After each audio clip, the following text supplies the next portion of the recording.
This is my first impressions of the new Kinesis 360 keyboard, specifically comparing it to the older version, which is the Advantage 2. And I've had the Advantage 2 for several months, maybe a year, I don't know. I use it every day. It's been a game changer in terms of comfort. And so, big fan of it. And I wasn't really afraid to order the new version since I like this old version so much. And these are, first of all, they're very similar. They've got the thumb cluster set up, they've got the curved keys.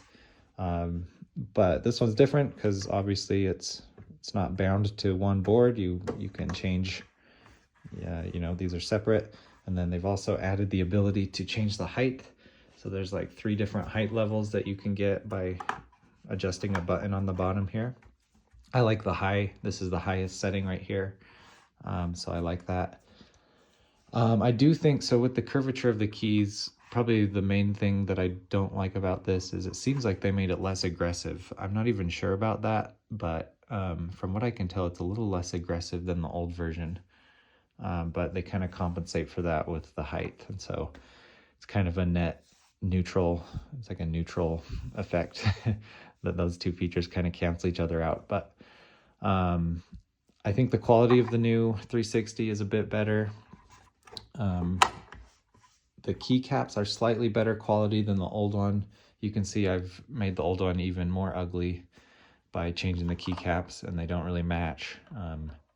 This new one, I think the quality of the plastic's a little bit better, and you can even get blank keys. You can order blank keys separately, like I should probably do with this one that I've taped over because I've remapped this key. So that's a little bit nicer. I really like how Kinesis does the key remapping. So it's really simple. I like that you don't need software, although you can do even more advanced mappings from what I understand with the software. But you just press this button and then press this button and then press the 2 keys you want to swap.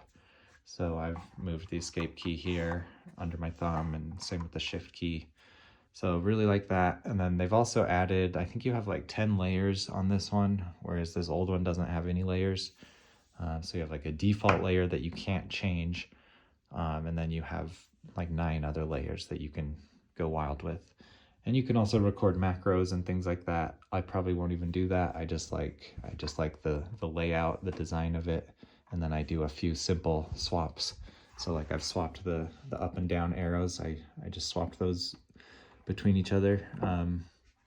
But yeah, overall, I really like this keyboard. They do have a Bluetooth version, but I went with the corded style. So it's USB-C to older USB. Overall, really like the keyboard. It's super comfortable. I like the height. I wish the curvature didn't change, although maybe it's just that I've changed the keys on this old one, so it feels slightly different. And maybe if I got the wrist rests for this, it would make a difference. But overall, really like it.